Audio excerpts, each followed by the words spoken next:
All right, real happy to be joined on the Sports Card Shop guest line by my next guest, who just recently started his own podcast, and I know I've had some conversations with him online. He's a big football fan, as am I, and at the time of this recording, his team is still alive in the postseason, and mine just went down for the count. But I don't want to make him wait.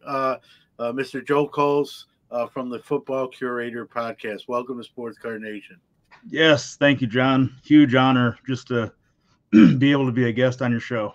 So appreciate everything you do. Well, I appreciate that and glad to have you. It's kind of the basic standby sort of question, Joe. Kind of like when did the hobby start for you? How did it all kind of start for you? I remember it like it was yesterday. So, 1987, I was 7 years old, and I joined the Cub Scouts. And they had, you go around, you have fundraisers. Every dollar amount you sold, you got a ticket. Well, at the end, everybody comes together, and it's kind of like you turn in your raffle prizes, whatever tickets you have. You can pick whatever you want on the tables, right? Prizes. And so I was seven. It was 1987, and I see all this stuff, and I'm just starting to get into football. Well, I see this box of football cards, 87 tops. So I took all my whatever raffle tickets I had. I took them all and I gave them all. I said, just give me as much as I can have. Here's my tickets. And got home and I opened them up, and my first name's Joe, and I didn't really know teams or players. I didn't even really know what I was looking at. And I opened, I don't know if it was the first pack, but in my head it was the first pack. Joe Montana was right there, and he had, same first name. Got me hooked. So 37 years now I've been collecting, been a Montana guy, 49ers. And that's how it all started, was turning in some raffle tickets for some free cards. And the rest is history. What is I don't know what it is about the age of seven, because that's when it was for me. I've had other people mention they were seven when they got started. I'm Hmm. older than you, so I got started in '79 at Okay. 7 years old. Yeah. Um, uh, Born in '72, so I was seven when I Hmm. opened my first pack of '79 Topps baseball. Wow. Being a New York City kid, um, I wasn't a I was a Yankee fan as a young kid at the Hmm. time. I later changed. That's a long story. That's I've said on the show, so I won't repeat it. But at Right. the time, Reggie Jackson was the toast of New York, Mr. Okay. October. And while he wasn't my favorite player, I knew he was really good. And so he was like the third or fourth card I saw in that first pack I opened. And Really? like you, I was hooked, and still here, both of us, all these years Yeah. later. You're in Iowa, and I know you've talked about that on your show, and Iowa doesn't have obviously a pro team in NFL. And No. so I read a book where it goes over the rules of like NFL and fandom. I forgot what the name of the book's Hmm. called, but in the book, one of the rules is if you live in a state where you don't have a NFL team in your state, you can pick any team you want. And for you, with Perfect. between the first name of Joe and you liking the 49ers logo, and you gravitated to Joe Montana. Not a bad choice Yeah. at the end of the day. But you're 7 years old, so it wasn't like you were 15. Like, hey, this guy's got four rings, and I'm a bandwagon jumper, and so Right. no one can accuse you of that. I mean, living in Iowa, where do like a lot of fandoms fall? Is it kind of just eclectic? Everyone necessarily, Well, I would guess maybe the Vikings are kind of a fan favorite. I'll ask you. You live there, it's so so here in the Des Moines metro, we're right in the smack center of Iowa, pretty much. Interstate 80 and Interstate 35 cross right through. We're only 3 hours from Kansas City. We're only 4 hours from Minnesota or Minneapolis, and we're only 5 hours from Chicago. So kind of depending on what side of the state you live on, most Des Moines is Chiefs fans. Southern Iowa is Chiefs. You get to Northern Iowa, it's Vikings, and then Eastern Iowa is the Bears. So we're smack dab in the middle of three teams. All right, this might be goofy to you, but you got the Iowa Hawkeyes college, obviously, Yep. college football team. Their uniforms look almost identical to the Steelers. Are there Steeler fans simply for that reason? Like, hey, I'm used to rooting for the Hawkeyes. They look like the Steelers, so I guess I'll be a Steeler fan too. There are quite a few Steeler fans around. Hayden Fry went to Iowa in 79 or 80, our legendary head coach, and he was a fan of the Steelers. So that's how they kind of incorporated the Hawkeyes jerseys were from the Steelers. So, but yeah, and our personalized license plates have the yellow and black license plate for the Hawkeyes, and it might say Steelers on it. They're both Hawkeyes and Steelers. Yeah. So yeah, I always get a kick out of that, and we have obviously a college team here in Syracuse.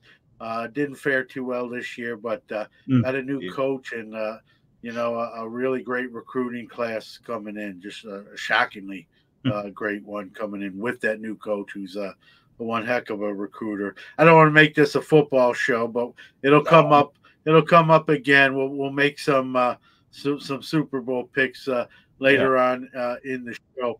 So you talked about how you got your start with 87 Tops football. Here you are, 36 years later, still going. What do you PC? What is your where does your collecting interest fall? Obviously, Joe Montana. Right. I know you have a lot of autos, but outside of Joe Montana too, what other stuff do you like to kind of collect? So besides Montana stuff, I love vintage, and even if I'm not a fan of the team, you can always respect talent. So any vintage basketball, football, baseball, I love old stuff. And then if there was a third thing, probably just rookie cards. So Montana first, any vintage Hall of Famers from any sport, and then kind of just any rookie cards. So, yeah, you almost sound like me. I've said on this show the things IPC are graded Hall of Fame rookies from all sports, all the four major sports, even some boxing and non-sports. I'm a big Billy Joel guy, so I have Billy Joel's Panini smash hits from 1980. So vintage. I've always been vintage, but I've really gone heavier on that side in the last probably 4 to 5 years, Joe, as you learn stuff and that stuff is getting harder and harder to get. And after a while, to me, I like the new stuff too, some of it, but it gets to be a blur. I'm old school. I think you'll agree too. I like the era where, guys had one, maybe 2, 3 rookie cards max. Now, if you're a rookie in today's hobby, you can have 140 different brands, and that's 140 different versions of your rookie card, and that's sometimes without parallels and colored and things like that. So it can be confusing to someone new in the hobby. I do try to help folks. I know you're doing that as well with your podcast, but I kind of like those simpler times when you knew, Joe, like Joe Montana's rookie is 1981. It's a Topps card.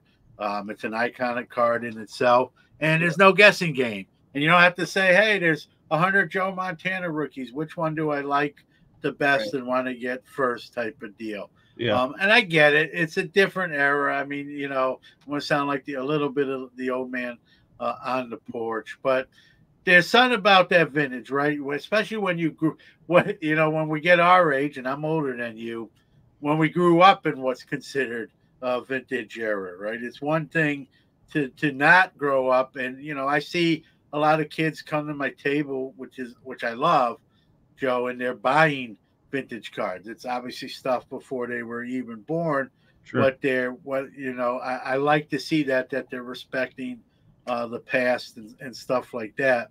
But Yeah. we kind of grew up in it, maybe me more so than you being older.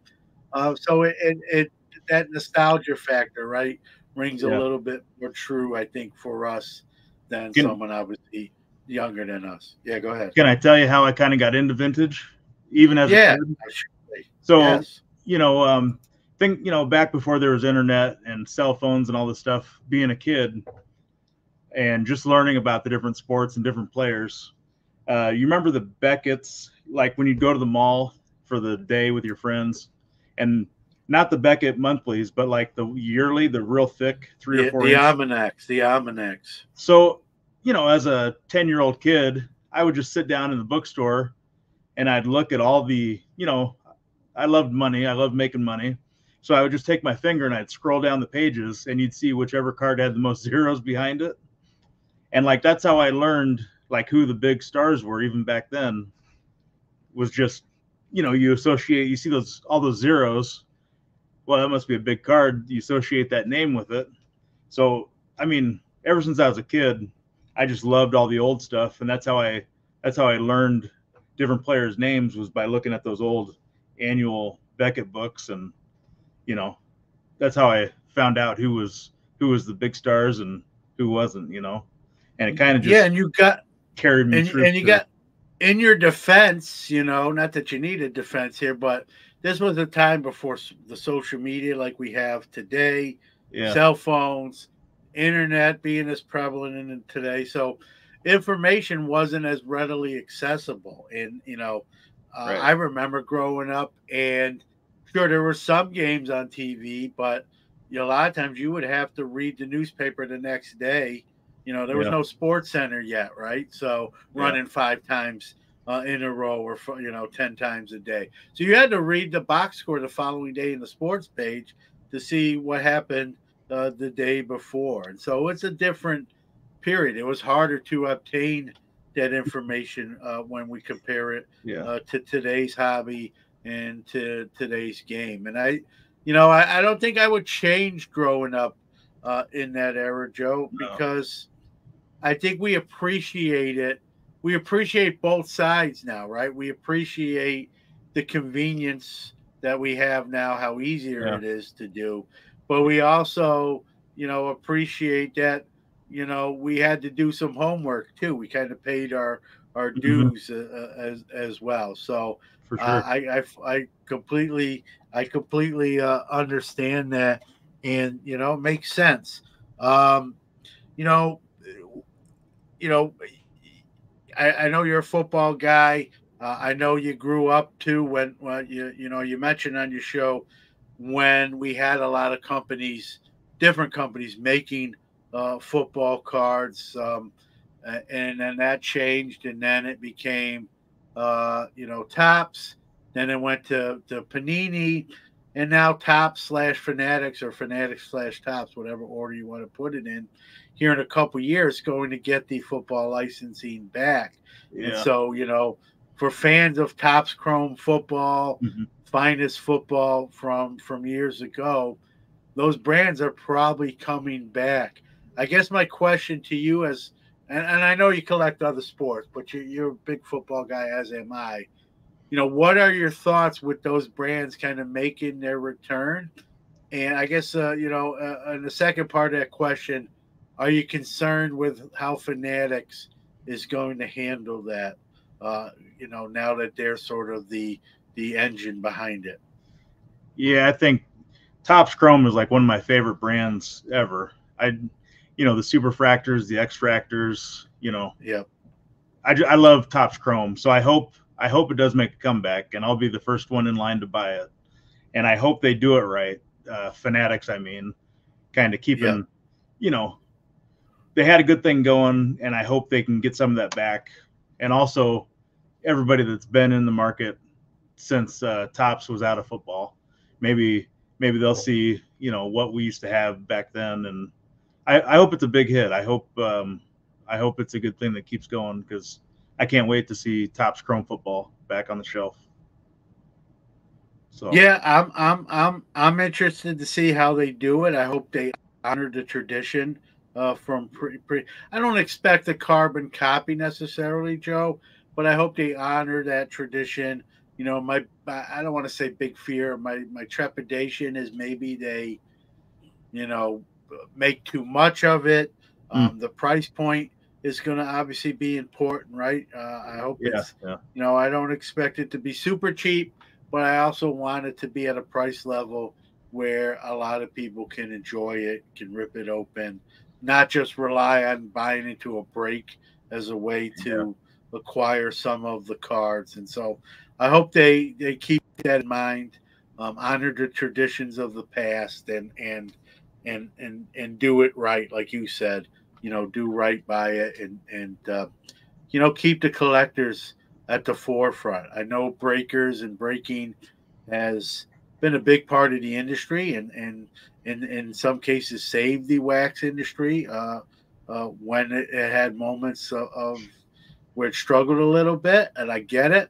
But for the collectors that want to buy a box themselves, take it home, whether they video it or not video it, and get to open it, yeah. and bring back those memories, right, from Right. the '90s, in early 2000s. Again, just these 20 something years later. So I'm excited for it, but I'm cautiously optimistic, and I want to see how Fanatics is going to roll it out when the time comes, and hopefully it's something that everybody can afford. We've seen some of these baseball, Bowman draft because they put a Tom Brady card in it, $800 a Right. box. Yeah. Again, I don't expect $36 boxes like when we were kids. I'm not Yeah. saying that, but I know times are different. I know the value of a dollar is different, but it's still try to make it still affordable where people can go to their LCS or a card show, pick up a Yeah. box, bring it home, and open it up and bring back those nostalgic nostalgic memories into a time in our hobby memory. I hope they're able to do that. And obviously they're in business too. So I hope everyone can win both sides of that coin. We're going to find out here, in a few years, and we'll see how it goes. But yeah, I'm Yeah. like you. I'm looking forward to it. Mm. The Iowa landscape with is there a lot of card shows in Iowa, card stores? How would for Oh, someone who's been to Iowa? Uh, Go ahead.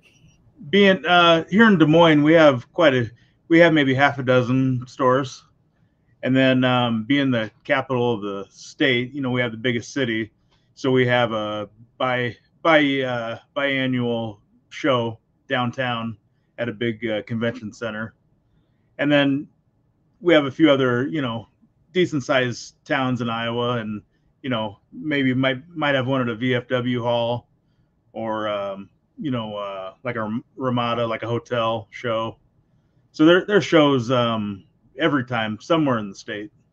And here in Des Moines, we have two big shows a year. Um, just fun to go to when I can. So Yeah, we've seen the rise of even smaller cities and smaller shows, kind of. Even here in the central New York area, Joe, I'm started to do a show in Watertown, New York, which is north of yeah, Syracuse. It's a small show, but it's really gaining momentum, and I think people are clamoring. Now that COVID is sort of in the rearview mirror. I mean, it's still around, but not in the same percentages as it once was, and so I think people are, you can buy stuff online. I've said this, many a times, but they're not like holding the card in person and making a purchase or acquiring it, yeah, and then bringing it home. Then to look at a scan online, and there's nothing wrong with that either. But I think nothing beats an in-person transaction where you can talk to the buyer or seller, on both sides of the table, and right, that camaraderie and that anticipation leading up to acquiring a card you really want, and you yeah, can't replicate that online. While it's still fun online, I think it's a little bit more funner, if that's a word, in person. Yeah. Yeah. Go ahead. Oh, I'm sorry. I'm at the point now where, I mean, I'm all about the relationships, all the friends you acquire over the years, and you might not see each other except for those shows.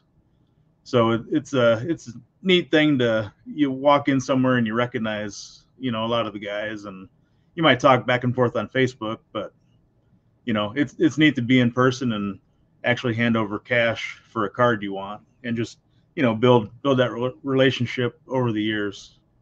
So it's yeah, I like buying in person. Yeah, I'm the same way, and I one of the things I try to do when I go to the national is I have a a pretty big want list, but I try to pick off one or two, three on a really good year, Yeah. cards at the top of that list, and that's a great place to do it because there's plenty of booths and plenty of Yeah. cards, and if it's not there, it might not exist because Right. it's just an incredible experience. I know you went to this year's Yep. in Chicago. Was that your first one or no? Yeah, that was my very first one, and I All apologize I right. missed you. It would have been nice to bump into you. Yeah. Well, are you planning to go to Cleveland? Not Cleveland, but I'll be back in Chicago in 25. Chicago. Yeah. All right. Well, we'll make a point to meet up Yeah. for sure. I got to ask you, going back to this past year's one in Chicago, as a first timer, my first one, believe it or not, for as long as I've been in hobby, was in 2017, I believe, or Yeah. 2018, whatever year was in Chicago. And people are telling you what it's like. Here's what to expect. Giving you tips. But until you walk in that room for the first day, the first time you're there, people can tell you what it's like, and then you really see it for yourself firsthand.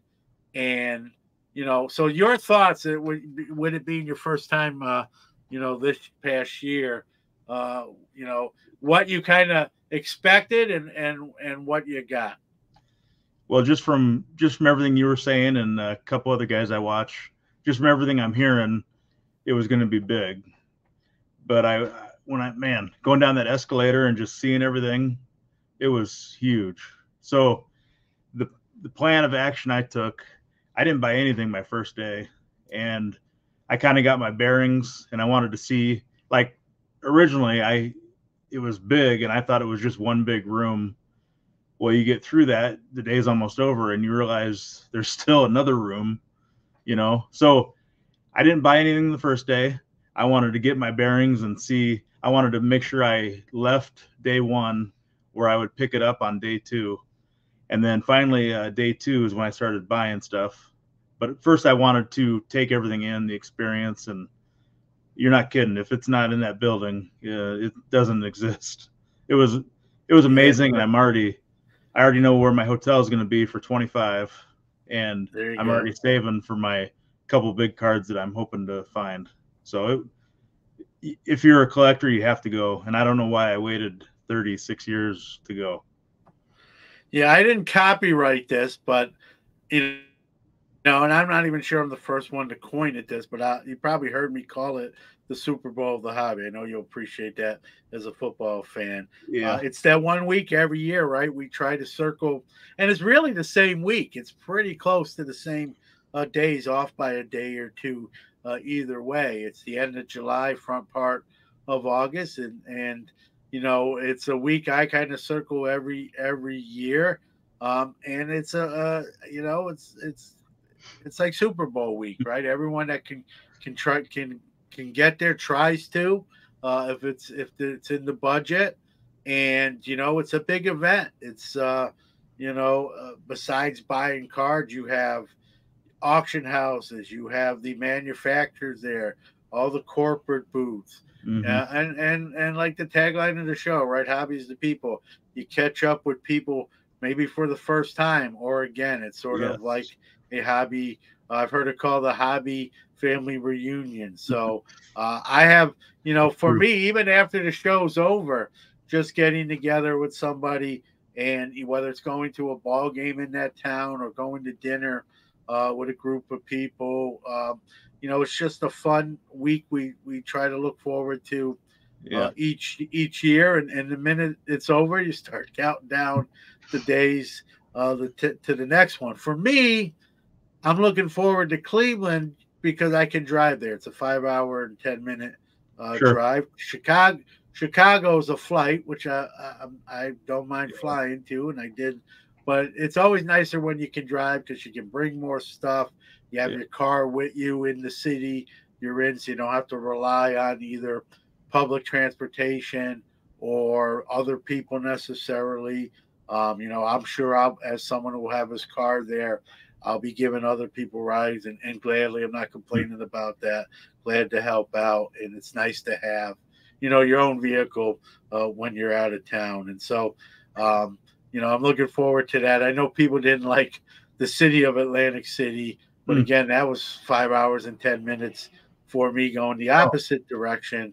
So it's nice to, again, to be able to drive there. But in 2025, I'll, God willing, I'll be at the Chicago. I'll just have to take a plane. I know you can drive. I think it's like 10 or 11 hours, maybe a little bit more. But I'm getting older. The older I get, the less I like to drive, Joe.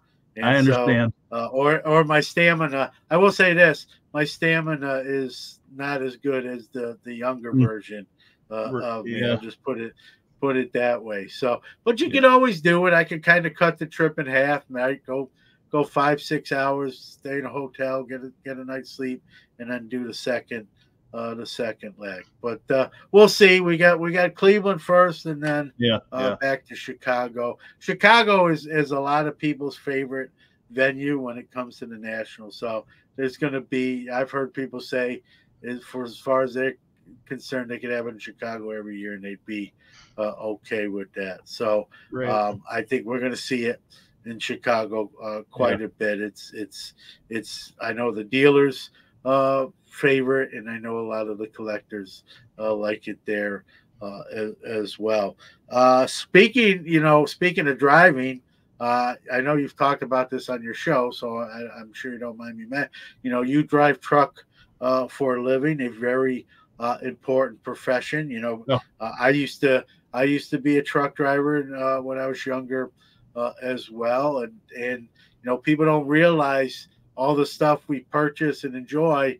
It's not Bewitched where someone wiggles their nose and it just appears on the shelves. It takes the trucking industry and the drivers to get it there. And so, kudos to you for getting that job done. I sometimes think, truck drivers don't get enough credit. But my question would be, you travel. Do you incorporate? I know you mentioned listening to podcasts, traveling, but going to different cities and different locales. Do you have time maybe to check out an LCS or a show, or not necessarily? No, see, I'm pretty lucky. I've been driving for 24 years now. I'm a Teamster, but I work for a local dairy here in Iowa. So unless I drive to Kansas City, I'm really in Iowa delivering to grocery stores. I deliver milk. I'm a milkman. So I'm home every day. 20 years now as a Teamster. I'm home every day.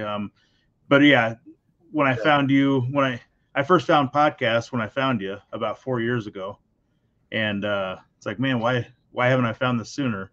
And then after I found you, I went back and I listened to every single one of your episodes. When I'm going between grocery stores, you take your lunch sitting in your truck, and if I work 12 hours a day, half of that might be driving, let's say. So you can get some good amount of listening time. But now I just here in Iowa, so I don't have any real new places I could go and see and check out. But I definitely listen to everything you put out. Well, I appreciate it. I figured I'd ask you. I didn't know kind of how far you did or didn't go. So, and it's nice to be home every night. When I first started, that wasn't the case. It was some days, and then other times it wasn't. And then towards the backside of my driving career, I was home every day, and that's a huge difference mentally, physically, Yeah. and it's a good place to be for most drivers. There's other drivers that, for whatever their personal reasons are, like, I'm glad I'm out of the house. I'm good. So, but Yeah. to each their own, right? So I figured I'd ask you because I wasn't sure what your radius was or Yeah. and that sort of thing. Yeah, thank go you ahead. for saying that too. It takes Yeah. a lot of milk to get that gallon of milk on the shelf. I mean, there's a lot of hard work behind it. I don't think people always think about all the logistics and stuff that goes into that. It's when they're grabbing it off the shelf and bringing it to the register. But I do, and a lot of people do. I don't want to say, but there's some people who don't. And as someone who was a driver and knows how this goes and how important the trucking industry is, it really is the lifeblood to surviving. I mean, everyday things we need to survive. Without truck drivers, the economy would shut down, things would stop, and it would be not very good. And so, I'm appreciative of that fact. You mentioned podcasting. You've launched your own podcast called the Football Card Curator, and it's nice. Like, even though you do other sports besides football, that's really where your passion is. And you mentioned, like, hey man, there's not really a show that's really focusing heavily on the football side, and so it's nice that you like filling that void. There's no shortage of podcasts now. I mean, when I started, Joe, 5 years ago, there was a lot less shows than there are now. And you almost felt like you had to cover everything. But now, because there's so many, and while there's so many, like you said, there's not many that are just tackling really one aspect heavily, and you're doing that. I've heard some of your episodes, and they'll get like me. I was, they get better as you do it, or you hope to. I'm hoping. No. You listen. Your early ones are better than my early ones, which if they weren't part of the archive, I probably would delete them because it's sometimes I go back and listen to one of those early ones every once in a while. I just kind of cringe, like, oh my God, So, but one thing I appreciate about you is you're educating, right? You're educating and learning. It's something I've said on this show. Like, I don't care how long you're in the hobby, the way the hobby is now. If you're not learning something every day or pretty close to every day, you're not paying attention. And I've heard you say that yourself. And I've heard you say, hey, I'm here to help anybody that needs it. And as someone who tries to do the same thing, I use the 2 A words, the good 2 A words, right?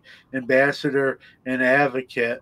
And try to help other people, be welcoming. And I've heard you even talk about, like, having more people in the hobby is a good thing. It's a positive thing. There's other people that will disagree with us who believe that, but maybe they're the get off my lawn type of folks. But here's the thing: for the hobby to be successful and thrive, we need people active in it. And so I feel the same way. I appreciate your take and your stance being similar to mine, and being a great ambassador and advocate. I mean, you're at the time of this recording, you're 9 or 10 episodes in. What's it been like? Has it been tougher than you thought, about what you thought? Like, just kind of your thoughts, 9 or 10 episodes into your own show. Well, luckily, actually, my sister, she's a musician here in Des Moines, and she's got some CDs out. She's a very good musician. She actually, I came to her with the idea, and she's the techie. She knows how to work all the equipment, and I don't think if it was for her, I wouldn't be doing this yet. She got me a really nice microphone. and all the equipment I need to record. And, at the beginning I was doing specifically one set, and I was talking about like all the history, like who the designers were or like where they came from. And then some friends reached out, and it's like, well, stick to football, but maybe instead of the 1955 All-American set, maybe you can, talk about a more broader topic. So I think now that I'm, the analytics is what it's called on that Spotify. I'm still learning, but it looks like I'm having more people listen if I cover maybe something that more people would want to know about instead of just one specific set. So I kind of switched my format from each episode as its own set. So now I'm just talking more broad, still football, but more broad topics. And maybe this is just my passion, and I'm just doing it for fun. And if I can help somebody, that's awesome. Even if only one person listened, it's still something fun to do. So now that I've switched up the format here in the past 3 or 4 episodes, I'm hoping to see maybe those numbers start rising, more people tuning in. And so. Well, here's the thing. You said something that's very important, right? You're enjoying it. You're having fun. That's where it starts. I get asked sometimes, 5 years in now, like, hey, John, when would you not do your podcast anymore? What would cause that to happen? And, or I had one gentleman say, hey, if like your numbers fell off or they went down drastically, would that be the end, And I always answer that no. I'm enjoying it. Sure, you want more people to listen to you, right? You don't want numbers to drop off, especially at this point when I built it up. But I enjoy doing it. While I look at those numbers and they're important, to me they're not also the end all be all, right? It's when I turn that mic on, to even like to talk to you tonight. Looking forward to that conversation. So the answer to that question, to make a long story shorter, when someone asks me that, I just say, when I don't enjoy it, I don't even see that happening, Joe. But if I got to a point where, like tonight, oh man, I got to talk to Joe, like I'm not feeling it, what isn't the case. But if those days ever come, that's when I have to take an introspective look and say, am I going through the motions here? Am I doing it because I feel like I'm obligated to do it rather than enjoying the process? And so, again, I don't see that happening. But if that day was ever to come, that's when before any kind of demographics report or numbers, if that happened, even if the show was still pulling the numbers it does now, I would probably be the end, because I would be at that point, I'd be going through the motions. I wouldn't be enjoying it, and it wouldn't be me being real or genuine, and I'd just be playing a role. And that's not how I, no pun intended, that's not how I roll. So by being an actor, I just be myself.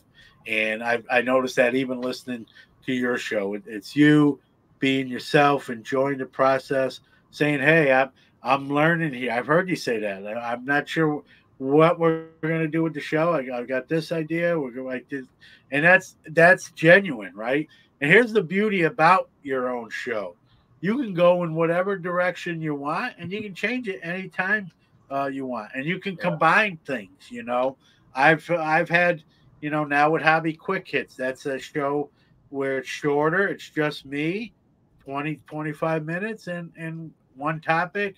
And we're done. And then I incorporated doing a Legends of the Hobby series in there, where I pick someone from Hobby past that's no longer with us, and kind of give them their accolades and let people aware of who they were that might not know who that person is. And so you can do whatever you decide to do. Maybe you pick a player who's means a lot to you and do a 30-minute segment of why they're so great or important to a sport. That's the beauty with your shows, right? Is you get to kind of write the script and go in whatever direction you want. And if you listen, even this show, right? If you listen to early episodes, it doesn't sound anywhere like it Oh, does now. And so that will all develop, and you're the CEO and director, so you can change that any way you want, and that's the fun part, right? And yes, it's nice to get feedback from someone. Hey, I didn't like that, or I love that, and then sort of take that and use that feedback. It's important. I asked for it. I know you have as well.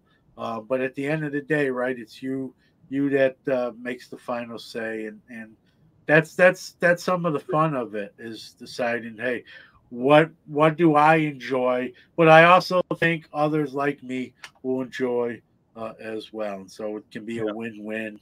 And that's the fun, and you're in the early you're in the first quarter, to use a football right. analogy, and so you decide whatever direction you want to go. And I think one of the things I get asked when someone, and I've been asked quite a few times from people about to start a podcast. Hey, John, what advice do you've done this 3, 4, 5 years, depending on when I got asked. Any advice? I'm just going to start launching my show. And I don't give them a long list of stuff. Number one, I don't feel like I'm sort of honored and flattered they're even asking me, but it's really simple. I give them just a couple of things. And I've said this before. It's just, hey, be yourself, so you don't have to pretend to be anyone else, which, Yeah, that's not really fun. And be honest and be genuine. And people notice that. yeah. People know when you're speaking from your heart and genuine, and people will know when you're not doing that. And I think people appreciate, even I've had people say, John, I didn't agree when you said this. We're on different sides of the aisle here, but I still love you because I know that's your opinion and you're being honest, and you're not saying it to get a rise out of me or somebody else that doesn't agree. And while we'll agree to disagree, I still appreciate it that you're genuine. And so that's where that comes from, is, well, maybe not everyone agrees, they'll appreciate the fact that you're just being yourself and being honest. And it goes a long way. I don't listen to a ton of podcasts like I used to, but I do listen to some, yours included, and I just tend to flock. I just tend to flock to those that I feel like the host is really being themselves. There's no shtick. There's no I'm Yeah. going to say something just to get a rise, just to get a reaction, you know. I think that goes a long way. I, I'm having 37 years in, I'm having a ton of fun. This is my passion. This is what I love to do. And just like you said, I mean, I guess I could have done a podcast where it was just about sports cards, but maybe not that I wouldn't be genuine, but maybe, the expertise might not show through if I'm talking about basketball or baseball, so, you guys are awesome. There's a ton of awesome shows. I'll let, everybody else do that. The stuff that I really, sparks it and, smile about is the football side. And I think, Yeah. and also, like you said, it's good to have people that like you, but disagree with you.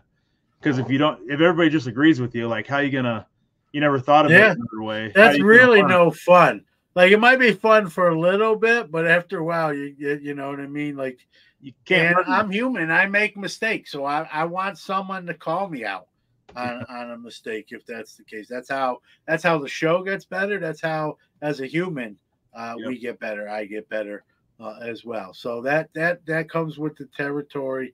We're coming down the home stretch here, Joe. We're both big football guys. Yes. My team is now out Yeah. at the time of this recording. Your team is a heavy favorite at this point. I don't want to jinx it for you.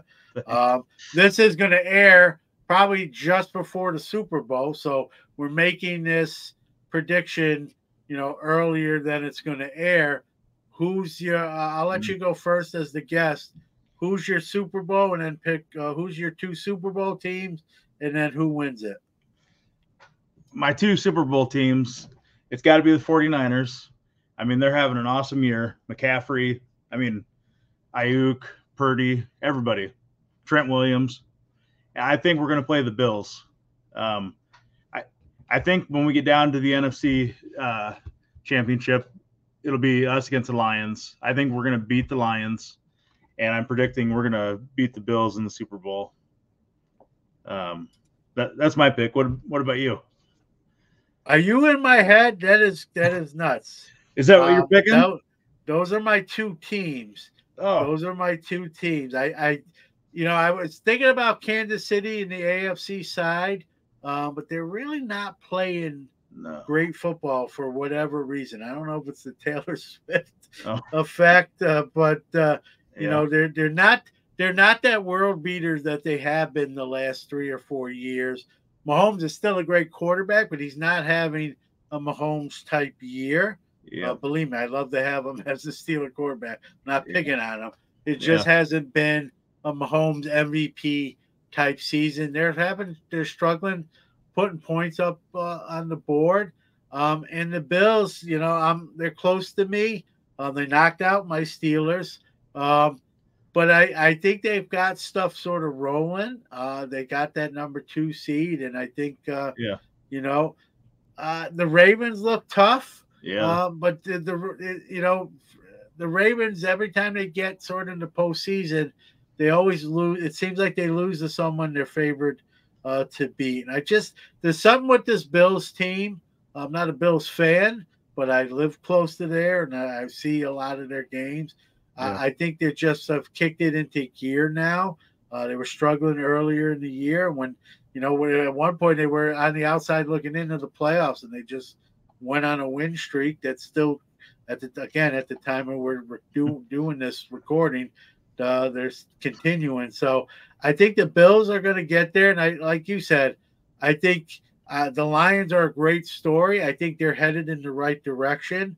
I think the magic will run out for them. It might be the 49ers who end that magic. The Eagles are sputtering.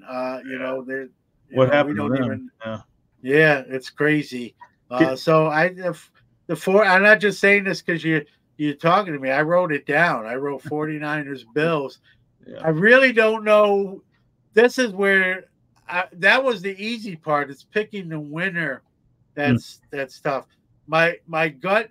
You know, again, not just because I'm talking to you. My gut says the 49ers, just because they're just loaded on both sides of the ball. I think they're both great offenses. I just think the 49ers defense is a little bit better than the Bills defense. And, you know, with the Bills going to 4 Super Bowls straight and losing all 4, you know, part of me wouldn't mind seeing them winning, whether it's playing the 49ers or someone else, just to get that monkey off the back and for that fan base. But if it is the 49ers and Bills, it's going to be, number one, I think a very good game. I just think I think the difference will be on the defensive side of the ball with the 49ers. Again, injuries can happen leading up until this point. Yeah. But as it stands today, I think the 49ers D is better. I think the offenses are comparable, although, you know, McCaffrey is better than any back the Bills have. And the Bills are not a running team. They're you know, the Bills' best runner is Josh Allen, who's also their best passer. So and you know, my head says the 49ers. My heart, and don't take this personally, just because of getting to 4 Super Bowls and losing every single one of them. It wouldn't hurt my feelings to see the Bills win one. And then as a Steelers fan, I can say, well, at least we lost to the team that wound up winning the Super Bowl. So maybe there's a little self-centered stuff going on there as well. But yeah, we have the same 2 teams. I know we're about to the end. If I can say something quick. Yeah, sure. My son just graduated Iowa State University. He was there for just over 4 years, plus a semester, you know.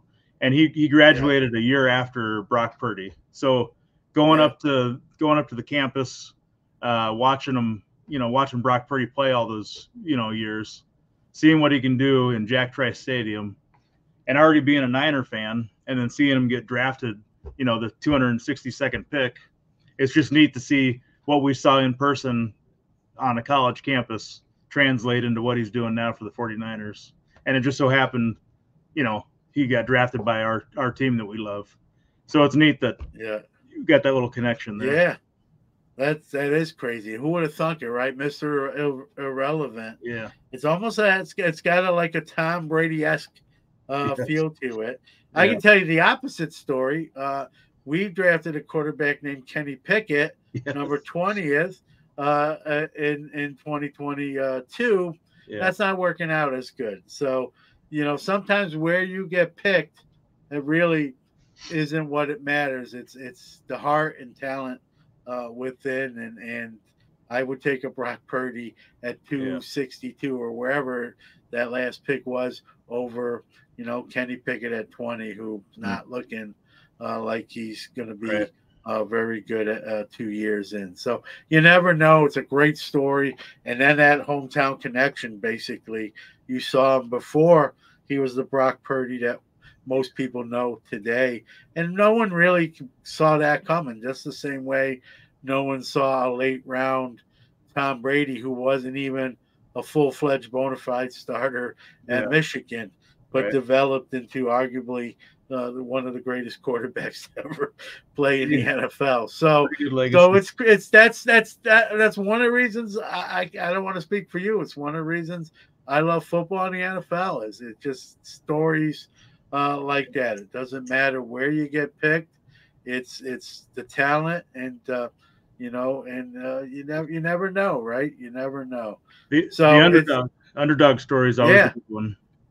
I love the underdog story. I'm a sucker for those stories. We're just two hours from University of Northern Iowa. Kurt Warner played here in Iowa. So something in the water. It's something in the water. Something in the water. Yeah. All right, Joe. Hey, listen, as I always do, thank you for giving the show some time. Give out where people can find your podcast, any social media that you want to share. Take your time, give out all that information. Well, thanks, John, for having me. Huge honor just to be on your show. I love everything you do. So this was awesome to be on your show. So my podcast, Football Card Curator, I'm on Spotify, and I just found out how to get onto iHeartRadio and Amazon Music. I'm on there also. So, or just Facebook if you ever want to look me up. My last name's spelled just like the department store, Kohls. So anyway, this was awesome, and I really, really appreciate it, and I appreciate listening to you every week. Well, I appreciate you saying that. Listen, I appreciate you coming on as well. Continued success, man. My